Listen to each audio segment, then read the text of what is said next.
সকালের নরম আলোয় রতনপুর গ্রামের বাজার জেগে উঠেছে। চারিদিকে মানুষের কোলাহল, সবজি বিক্রেতার হাত ডাক আর মাটির চুলার ধোয়া। গোপাল তার ছোট্ট পরিষ্কার ঠেলাগাড়িটির পাশে দাঁড়িয়ে গরম গরম আলুর পরোটা ভাজছে। তার দোকানে কম ভিড়, কিন্তু যারা আছে তাদের মুখে তৃপ্তির হাসি। পাশে ভোলার বিশাল দোকান, সে চিৎকার করে তার খদ্দেরকে ডাকছে, চলে আসুন, চলে আসুন, ভোলার গরম গরম পরোটা একবার খেলে আর ভুলতে পারবেন না। তাড়াতাড়ি চলে আসুন। একজন বৃদ্ধ লাঠিতে ভর দিয়ে কাঁপতে কাঁপতে গোপালের দোকানের সামনে এসে দাঁড়ায়। তার চোখে খিদে। বাবা, বড্ড খিদে পেয়েছে বাবা। 2 দিন হয়ে গেল আমি কিচ্ছুটি খাইনি। আমাকে তুমি একটা পরোটা দেবে বাবা? আমার কাছে কিন্তু কোনো পয়সা নেই বাবা। গোপাল এক মুহূর্তের জন্য তার টাকার বাক্সটার দিকে তাকায়, যেখানে মাত্র কয়েকটা কয়েন পড়ে আছে। তারপর হেসে বৃদ্ধর দিকে তাকায়। পয়সা লাগবে না বাবা, আপনি বসুন, আমি আপনাকে গরম পরোটা ভেজে দিচ্ছি। গোপাল যত্ন করে একটা পরোটা ভেজে আচার দিয়ে সে বৃদ্ধর হাতে তুলে দেয়। বৃদ্ধ তাকে আশীর্বাদ করতে করতে খেতে শুরু করে। এই দৃশ্য দেখে পাশ থেকে ভোলা ব্যঙ্গ করে ওঠে। আবার শুরু করলি তুই তোর ভিক্ষা দেওয়ার পালা? বলি, ব্যবসা করতে এসেছিস নাকি ধর্মশালা খুলেছিস?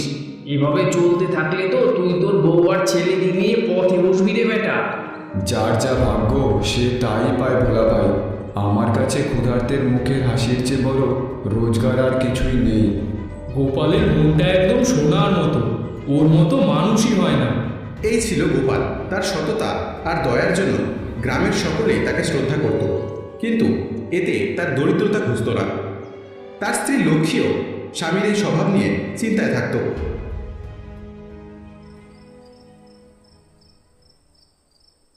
একটা ছোট্ট মাটির ঘরে টিমটিম করে একটা প্রদীপ জ্বলছে। লক্ষ্মী ছেঁড়া কাপড় সেলাই করছে, আর তার ছেলে রাম বসে আছে। গোপাল দিনের সামান্য রোজগার হাতে নিয়ে ঘরে ঢোকে। আজকে মাত্র এই কটা টাকা? রামেশ্বরের খাতা কেনার কথা ছিল, কিভাবে হবে সব? কি করব বলো, আজকেও কয়েকজন গরিব লোক এসেছিল, তাদের না খাইয়ে ফেরাতে পারলাম না। আমি জানি তোমার মনটা না খুব বড়, কিন্তু শুধু বড় মন দিয়ে তো আর সংসার চলবে না বলো। ছেলেটার ভবিষ্যৎ আছে, আমাদেরও তো পেট আছে। তুমি তুমি নিজের কথা না ভাবো, অন্তত আমাদের কথা তো ভাবো। বাবা, আমার খাতাটা না শেষ হয়ে গেছে, আর মাস্টার মশাইও আমাকে অনেক কাজ দিয়েছে। আমি তো কাজগুলো করতে পারছি না। গোপাল তার ছেলের মাথায় হাত বুলিয়ে দেয়। তার চোখ দুটো অসহায়ত্বে ভরে ওঠে। সে কোনো উত্তর দিতে পারে না। হে ভগবান, আমি তো কোনো অন্যায় করছি না, তবে কেন আমার পরিবারকে এত কষ্ট দিচ্ছ? একটা উপায় বাতলে দাও প্রভু। পরের দিন বিকেলে হঠাৎ করে আকাশ কালো করে ঝড় বৃষ্টি শুরু হয়। বাজারের সবাই তাড়াহুড়ো করে দোকান গুটিয়ে চলে যায়। সে তাড়াহুড়ো করে সব গোছাচ্ছে। এমন সময় সে দেখে ঝড় বৃষ্টির মধ্যে এক বৃদ্ধ সাধু বাবা গাছের নিচে কাঁপছেন। বাবা, অনেক দূর থেকে আসছি, 2 দিন পেটে কিছু পড়েনি, তোমার কাছে কি একটু খাবার হবে? গোপাল এক মুহূর্ত দ্বিধা করল। তার কাছে যেটুকু আটা আর আলু আছে তা দিয়ে তার পরিবারের রাতের খাবার হবে।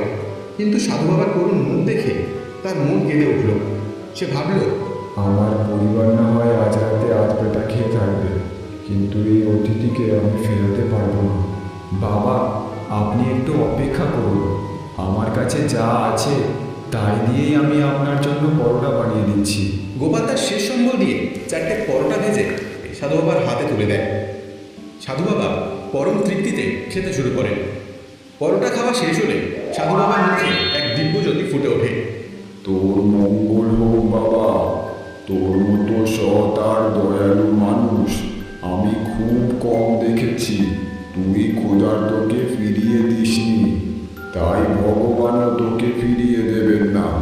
সাধু বাবা তার ঝোলা থেকে একটা ছোট্ট পুরনো কাঠের কৌটো বের করে গোপালের হাতে দেয়।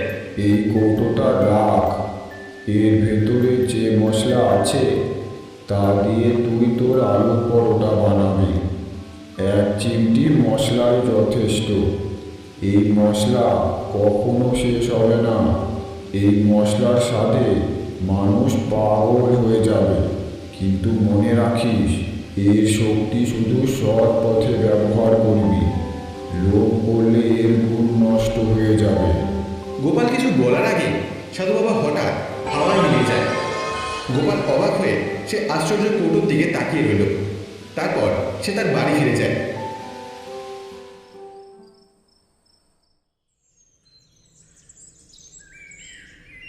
পরের দিন সকালে গোপাল বাজারে এসে সাধু বাবার বলা কথাগুলো বিশ্বাস করতে পারছিল না, কিন্তু সে ঠিক করে একবার চেষ্টা করে দেখবে। সে পরোটার পুরে 1 চিমটি সেই জাদুই মশলা মিশিয়ে দিল। সঙ্গে সঙ্গে এক আশ্চর্য সুগন্ধ সারা বাজারে মমা করতে লাগলো। গ্রামবাসীরা সেই গন্ধ পেয়ে গোপালের দোকানের দিকে ছুটে আসতে লাগলো। আহ, কি অসাধারণ গন্ধ গোপাল! তোমার পরোটার গন্ধ তো আজ স্বর্গীয় লাগছে গো। আমাকেও দুটো দাও তো, আর দেরি সইছে না। যে একবার সেই পরোটা খেলো সে তার স্বাদ আর ভুলতে পারল না। দেখতে দেখতে গোপালের দোকানের সামনে লম্বা লাইন পড়ে গেল। এইসব দেখে ভোলা হিংসায় জ্বলতে লাগলো। হঠাৎ ওর পরোটা এমন কি হলো যে গ্রামের সবাই ওর পরোটার উপরে হুমড়ি খেয়ে পড়ছে? নিশ্চয়ই ওই বেটা কোনো জাদু করেছে। সেদিন সব পরোটা নিমেষেই বিক্রি হয়ে গেল। কিন্তু সবচেয়ে আশ্চর্যের বিষয় হলো, যখনই তার আলুর পুর বা আটা শেষ হয়ে আসছিল, পাত্রগুলো আবার ম্যাজিক্যালি ভরে যাচ্ছিল। সেই দিন গোপাল অনেক টাকা রোজগার করল। গোপাল 1 থলি টাকা নিয়ে বাড়ি ফিরল। লক্ষ্মী আর রাম তো অবাক হয়ে গেছে। হে, এত টাকা কিভাবে হলো? গোপাল হাসি মুখে সাধু বাবার দেওয়া কৌটোটার সব ঘটনা খুলে বলে। লক্ষ্মীর চোখে জল চলে এলো। ভগবান সত্যিই আমাদের দিকে মুখ তুলে চেয়েছেন, কিন্তু তুমি সাবধানে থেকো। হ্যাঁ, ভোলার নজর ভালো নয়। তুমি চিন্তা করো না, আমি এই টাকা দিয়ে রামের পড়ার সব ব্যবস্থা করব, আর গ্রামের গরিবদের জন্য একটা ভান্ডারা খুলব।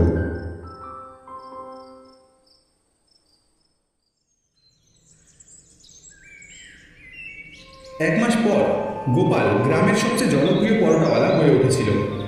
সে একটা বড় দোকান নিল, কিন্তু তার স্বভাব বদলায়নি। সে রোজ একটা নির্দিষ্ট সময় গরিবদের বিনামূল্যে খাওয়াতো। ভোলার ব্যবসা পুরোপুরি বন্ধ হয়ে গেল। তার মনে হিংসা আর লোভ চরম পর্যায়ে পৌঁছালো। সে জানতে পারে গোপালের কাছে একটা জাদুই কৌটো আছে, যার জন্য সে এত জনপ্রিয় হয়ে উঠেছে। ওই গোপাল আমার সব খদ্দেরগুলো কেড়ে নিয়েছে।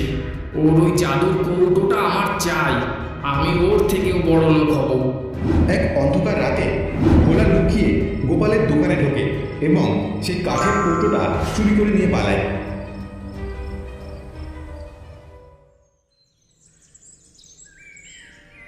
ভোলা মহা আনন্দে তার দোকানের পরোটা বানানোর আয়োজন করে।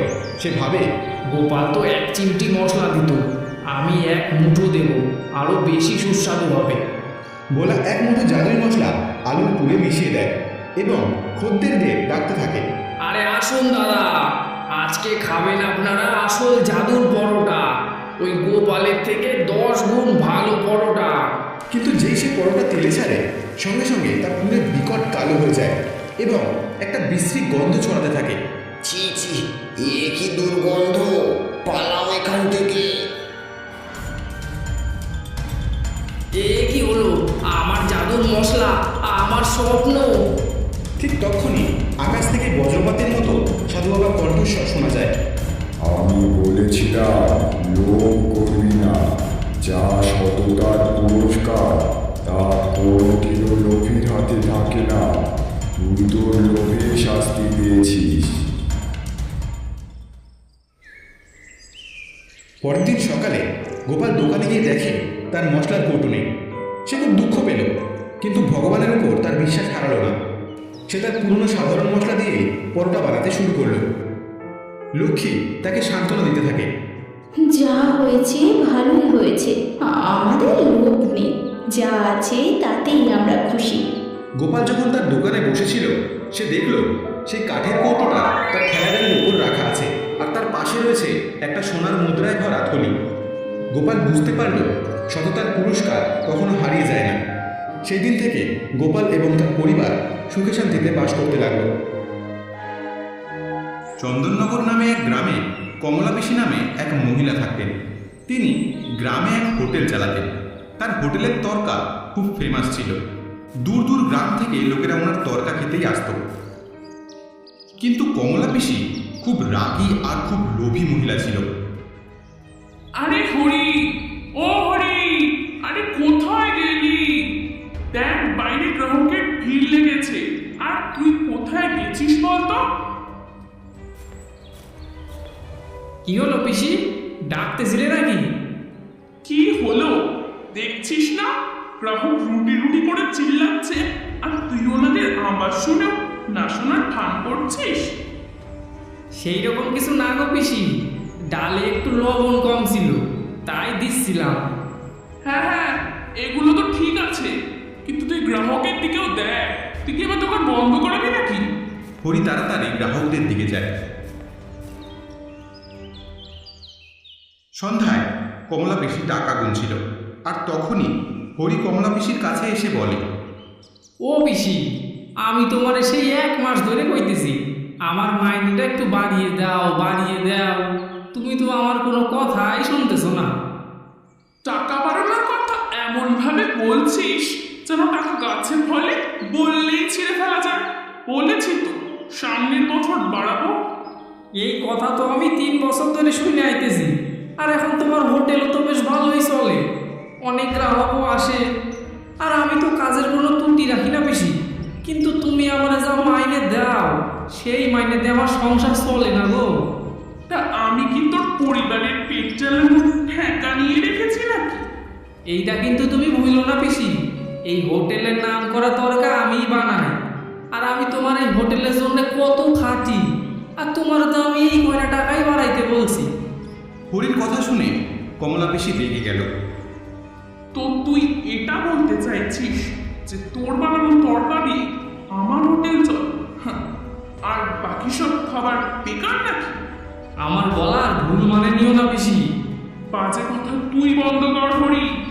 যবে থেকে আমার বৌমা আমার বাড়ি এসেছে তবে থেকে আমার ভাগ্য পুড়ে গেছে। আমার বৌমার আশা আমার হোটেলের জন্য অনেক শুভ প্রমাণ হয়েছে। তোর মতো রাঁধুনি এসব কথা কি করে বুঝবে বল? আর রইল তোর তর্ক, গ্রামে খাবার বানানোর জন্য অনেক রাঁধুনি কম টাকায় কাজ করার জন্য বসে আছে, বুঝলি? পিসি, আমি তোমার নুন খাইছি, সেই জন্যই তো তোমার দোকান আমি ছাড়তে চাইতেছি না। কিন্তু যদি তুমি আমার মাইনেটা না বাড়াও তাইলে তো আমার বাধ্য হয়ে ওই মহেশদার হোটেলে যাইতে হবে কাম করতে।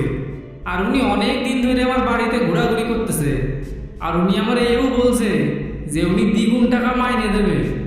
আরে শয়তান, তুই এটা কেন বলছিস না যে তুই আমার শত্রুর সাথে হাত মিলিয়েছিস? লোভী বেঈমান, এর আগে আমি তোকে ঘাড় ধাক্কা দিয়ে হোটেল থেকে বের করে দিই। তুই বেরিয়ে যা এখান থেকে, দূর হ আমার চোখের সামনে থেকে। আচ্ছা ঠিক আছে, আমি চলেই যাইতেছি। তবে আমি বাকি যে কদিন কাজ করছি তোমার দোকানে সেই টাকাগুলো আমাদের মিটায় দাও। টাকা? কিসের টাকা বেঈমান? চুপচাপ চলে যা এখান থেকে।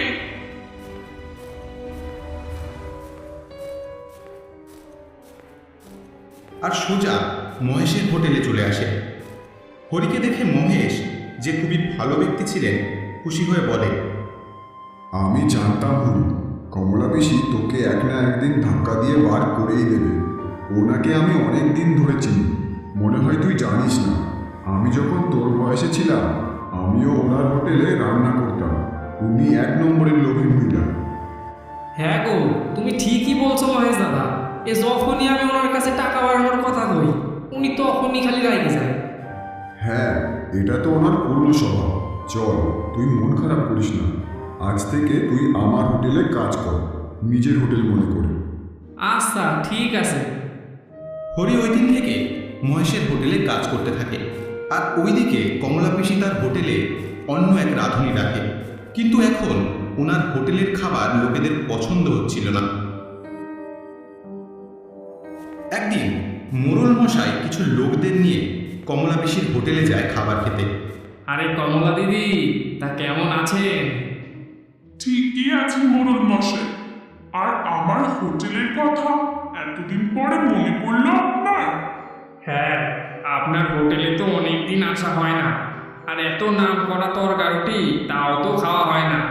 আজ মন চাইলো আপনার হোটেলে তরকা খেতে, তাই আর কি চলে এলাম। আচ্ছা, আপনি বসুন, আমি তরকারিটি আনছি। মোড়ল মশাই ওনার অতিথির সাথে খেতে বসে, কিন্তু যখনই মোড়ল মশাই তর্কা মুখে দেয় তখনই হাসি খুশি মোড়ল মশাই রেগে যায়। এ কি, এটা তরকা হয়েছে? মশলা কি দেওয়ানি নাকি? কোনো স্বাদই তো নেই। মোড়ল মশাই আর তার অতিথি রেগে উঠে পড়ে। না না মোড়ল মশাই, ঠিক সেরকমই বানানো হয়েছে, আগে যেরকম বানানো হতো। কমলা দিদি, আগে তো আপনার দোকানের তরকা দূর পর্যন্ত নাম ডাকছিল, কিন্তু এখন এমন লাগছে যে আপনার দোকানের মতন এত বাজে তরকা আর কোথাও তৈরি হয় না। আপনি আমার অতিথিদের সামনে আমার মান সম্মান কিছুই রাখলেন না। এই বলে মোড়ল মশাই রেগে ওখান থেকে চলে যায়। কমলা পিসি মাথায় হাত দিয়ে বসে পড়ে। পরাণ, পরাণ, কোথায় মরে গেলি তুই? কি হয়েছে পিসি? আরে যবে থেকে তোকে আমি কাজে রেখেছি তবে থেকে লোকে আমাকে কথা শোনাচ্ছে, আর আজ তো গ্রামের মোড়লও আমায় কথা শুনিয়ে গেল। আর এতে আমার কি দোষ পিসি? আমি যেরকম পারি সেরকমই তো বানিয়েছি তরকা। আরে তুই হরির মতো তরকা বানাতে পারবি না? সবার হাতের রান্নার স্বাদ আলাদা হয়। গ্রাহকদের শুধু হরির হাতের রান্না খাওয়ার অভ্যেস হয়ে গেছে। এই কারণেই তো আমাদের অর্ধেকের বেশি গ্রাহক মহেশদার হোটেলে যাচ্ছে খেতে। আমার তো কিছুই মাথায় আসছে না পরাণ। এভাবেই যদি চলতে থাকে তবে তো আর কিছুদিনের মধ্যেই হোটেলে তালা পড়বে। কিছুদিন পর কমলা পিসির বৌমা শিখা তার বান্ধবীকে নিয়ে তার শাশুড়ির হোটেলে আসে। বৌমাকে দেখে কমলা পিসি খুশি হয়ে বলে, আরে বৌমা, তুমি আজকে এখানে? সব ঠিক আছে তো? মা, এ আমার বান্ধবী রীতা, ও শহর থেকে এসেছে। যখন আমি ওকে বলেছি আমাদের হোটেলের তরকারুটি অনেক ফেমাস, তো তখন থেকেই ও আমার কাছে তরকারি খাওয়ার জেদ ধরেছে। ঠিক আছে বৌমা, তুই ওকে নিয়ে ভেতরে বস, আর আমি তোদের জন্য গরম গরম তরকারি তৈরি করাচ্ছি। পরাণ, পরাণ, কই গেলি তুই? আসছি পিসি। আমার বৌমার বান্ধবী শহর থেকে এসেছে আমাদের হোটেলের তরকারুটি খাওয়ার জন্য। যে করেই হোক ওর আমাদের হোটেলের তরকারুটি ভালো লাগাতেই হবে, নয়তো আমার বৌমার লজ্জায় নাক কাটা যাবে। ঠিক আছে পিসি। পরাণ গরম গরম তরকারুটি শিখার বান্ধবীর সামনে এনে দেয়।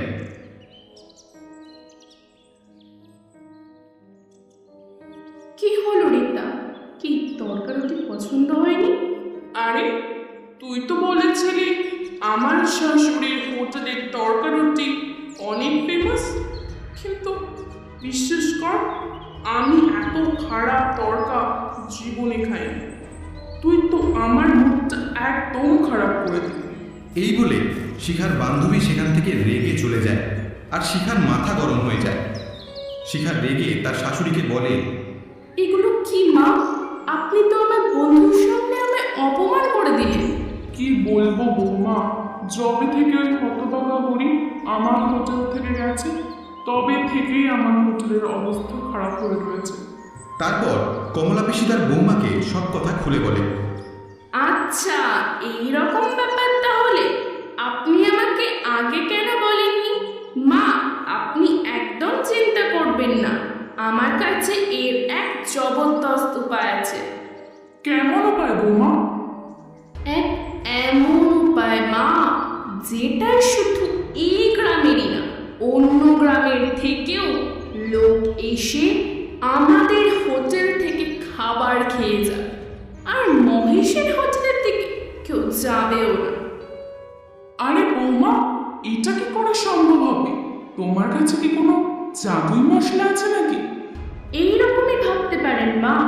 কাল থেকে আপনার হোটেলে আমি রান্না করব, কিন্তু এটা নজরে রাখবে, আমি যখন খাবার বানাবো পরাণকে রান্নাঘর থেকে দূরে রাখবে। তারপর আপনি শুধু কামাল দেখবেন।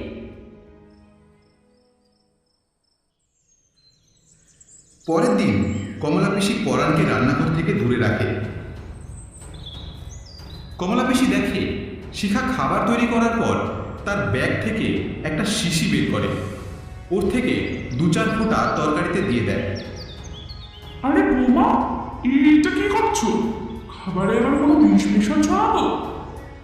না মা, এটা একটা নেশার কেমিক্যাল ওষুধ, যেটা আমি শহর থেকে আনিয়েছি।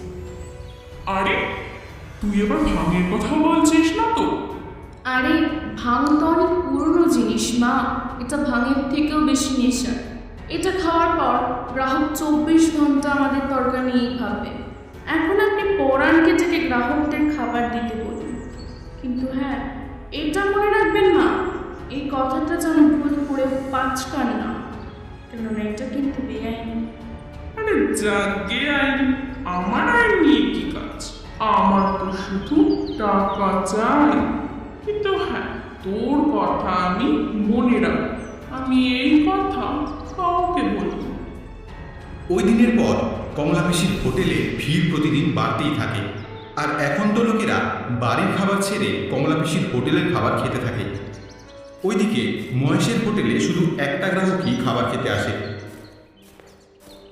শুনেছি তোমার এখানে তরকা খুব ভালো বানাও। আপনি একদম ঠিক শুনেছেন। তাহলে দেখছো কি, খুব জোর খিদে পেয়েছে, তাড়াতাড়ি কিছু খেতে দাও। আমি কমলা পিসির গ্রাহক, কিন্তু ওখানে অনেক ভিড়, আর আমার খুব জোর খিদে পেয়েছে, তাই এখানে আসলাম। মহেশ ওই লোকের জন্য তরকা রুটি নিয়ে আসে, কিন্তু ওই লোক সেটা খেতেই খুব রেগে যায়। এটা কি দিয়েছেন? এটা তরকা? কি বাজে খেতে! এ কেমন কথা বলছেন আপনি? একদম ঠিক বলেছি। এবার আমি বুঝতে পারলাম কি কারণে তোমার হোটেলে একটাও গ্রাহক নেই। আমারই ভুল হয়েছে যে আমি এখানে খাবার খেতে চলে এলাম। এই বলে ওই গ্রাহক ওখান থেকে চলে যায়। আমি তো কিছুই বুঝতে পারতেছি না গো মহেশ দাদা, এইটা কি হচ্ছে? আগে তো আমার হাতের বানানো তরকারি এদের ভালোই লাগতো, তাই এখন আবার এদের কি হইল? তখনই ওখানে এক সাধু চলে আসে। বম ভোলে, বম ভোলে। বাবা, আমার খুব খিদে পেয়েছে, আমাকে কিছু খেতে দিবি? কিন্তু খাবার নেবার আগে আমি তোদের একটা কথা বলে দিই, আমার কাছে কোনো টাকা নেই। তবে হ্যাঁ বাবা, আমার পেট ভরার পর আমি তোদের আশীর্বাদ দেব। বাবা, আপনার আশীর্বাদেরই দরকার, কেননা আমার হোটেলে তালা লাগানোর পরিস্থিতি চলে এসেছে। চিন্তা করিস না বাবা, আমি তো চলে এসেছি।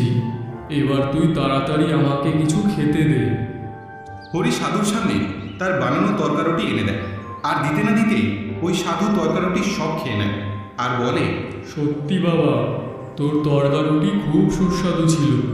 আর তুই চিন্তা করিস না, খুব শীঘ্রই তুই ব্যবসায় উন্নতি করবি।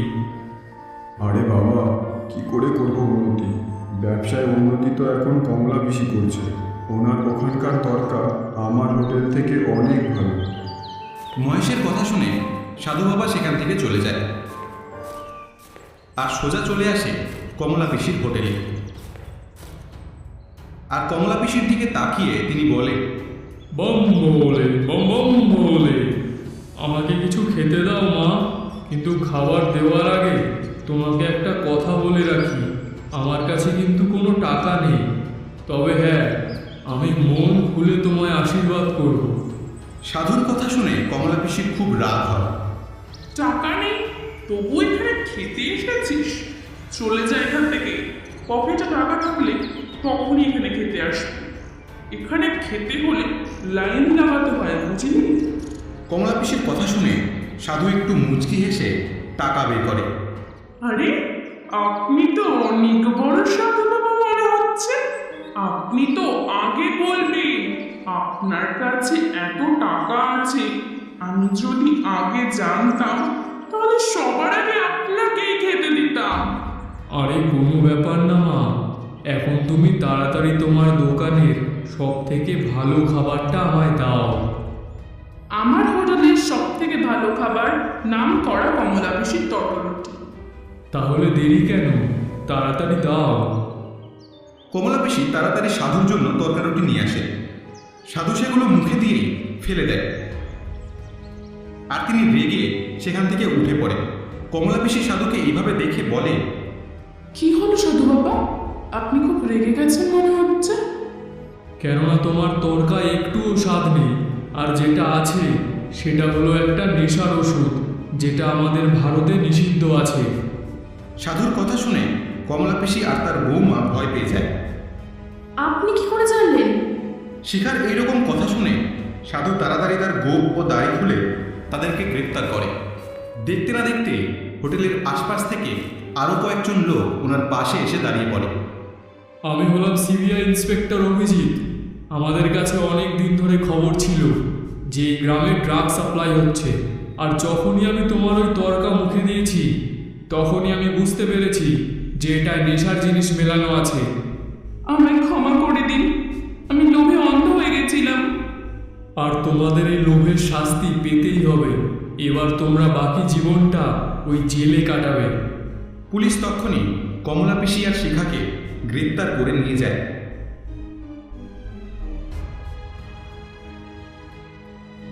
আর তারপর থেকে মহেশের হোটেল খুব ভালো চলে।